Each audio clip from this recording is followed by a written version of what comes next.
Hi friends, good morning everyone, welcome back to a new blog. এখন ঘড়ির কাঁটায় বাজে 5:20। তো আমরা দুজনে মিলে পুরোপুরি রেডি হয়ে গেছি। আমরা আজকে একটুখানি ঘুরতে বেরোচ্ছি।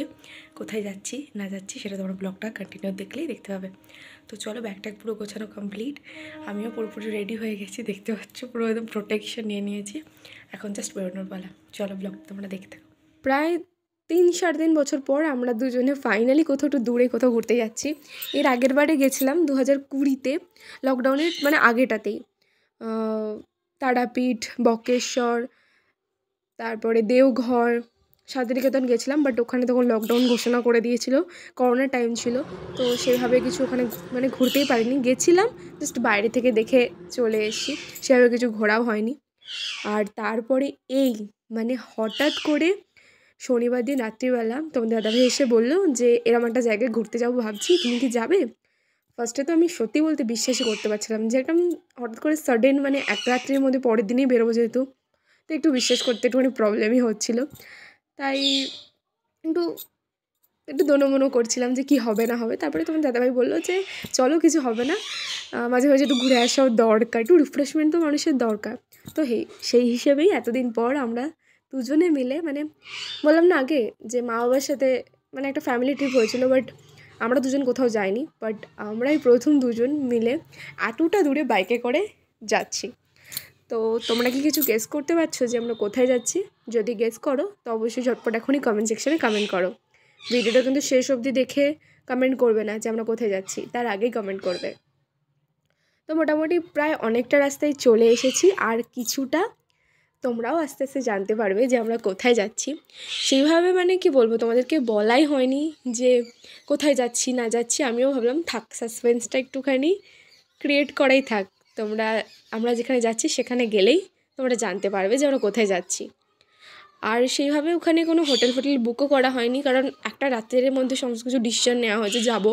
তো প্যাকিং কমপ্লিট করা হয়েছে, কিছু কেনাকাটি ছিল সেগুলোও করেছি রাত্রিবেলা শনিবার দিনকে। তো তাই সেভাবে কিছুই হয়নি, তোমাদেরকেও জানাইনি।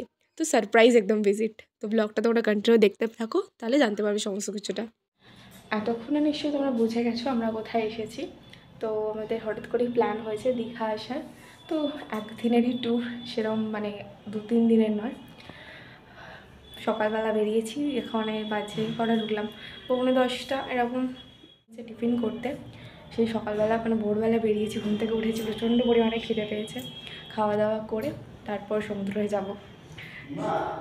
চলো, তোমরা ব্লগটা কন্টিনিউ দেখতে থাকো। মানে আমার তো হালকা হালকা ঠান্ডা লাগছে, তোমাদের দাদাভাই সোয়েটারটা খুলে নিয়ে, আমি একটু মুখ হাত পা ধুয়েছিলাম বলে সোয়েটারটা খুলেছিলাম, তারপর আবার সোয়েটারটা পরে একেবারে নিচে এসছি। এখন মানে যে হোটেলটায় রয়েছি তার পাশেই রেস্টুরেন্ট আছে, মানে ওদের রেস্টুরেন্ট, তো ওখানেই এসছি টিফিনটা করবো বলে সকালে।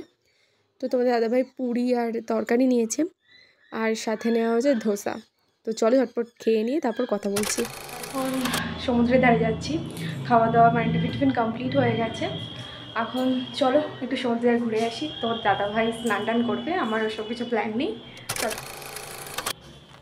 কি বলবো? তখন কোথায় যাচ্ছ? চান করতে যাচ্ছে কোথায়? দীঘাতে, সমুদ্রে। হঠাৎ করে যে প্ল্যানগুলো হয় না, মানে কোথাও যাওয়ার, মানে যে কোনো জায়গায়, মানে ছোটোখাটো হোক, এটা কোথাও ঘুরতে যাওয়া হোক, সেটা একটা মানে কী বলবো, একটা বিশেষ আনন্দের হয়। সেরকমই এই ট্রিপটা আমাদের কাছে একটা বিশাল বড় একটা এক্সাইটমেন্ট কাজ করছে। আর আমি দীঘা একবার এসেছিলাম, সেটা খুবই ছোটোবেলায়, মানে আমি ক্লাস 1 বা 2-এ পড়ি, 1-এ পড়ি আই থিঙ্ক। আমার সেইভাবে কিছু মনেই নেই, মানে হালকা হালকা স্মৃতিতে আছে যে হ্যাঁ আমি দীঘা এসেছি, সেইভাবে মনে নেই দীঘা ঘুরতে। তারপরে মানে আমি যখন 12-এ পড়ি তখন আমাদের স্কুল থেকে মানে এক্সকারশনে নিয়ে এসেছিলো, সেবারে আমার বাড়ি থেকেই মানে আমাকে ছাড়েনি, তো তাই জন্য আমার আর আসা হয়নি। তো ফাইনালি এতদিন পর আমার ড্রিম মানে কী বলবো, একটা আশা ছিল দীঘা আসার, সেটা পূর্ণ হয়েছে। তো আমি তো ভীষণই খুশি। আর আমি তো তোমাদের প্রথমেই বললাম যে আমার সমুদ্রের আমার কোনো ইচ্ছাই নেই, তোমাদের দাদাভাই স্নান টান করবে আর আমি হোটেলে স্নান করব। কারণ এখানে ওয়েদার মানে একটা পরিবর্তনের ব্যাপার আছে, তো সেই জন্য আমি আর সেভাবে কোনো রিস্ক নিচ্ছি না। তোমাদের দাদাভাই স্নান করুক, আনন্দ করুক, আমি দূর থেকে দেখি পা ভেজাই, এটাই আমার কাছে বেস্ট ওয়ে। তো মোটামুটি আমরা রয়েছি, তো আমাদেরকে তো বলা হয়নি, আমরা ওল্ড দীঘাতে রয়েছি। নিউ দীঘাতে যাওয়ার কথা হয়েছিল, মানে ওখানে হোটেল নেওয়ার কথা হয়েছিল, বাট তারপরে যে হোটেলটা এখানে এসে দেখা হলো, তো এটা বেশ কাছাকাছি, মানে হোটেল থেকে সমুদ্রের দূরত্ব জাস্ট 5 মিনিট, তাই আমরা এখানেই রয়েছি। তো একটু সমুদ্রের মধ্যে ঘুরে এখন একটু নিয়েছি ডাব কিনে একটু গলা ভেজাচ্ছি।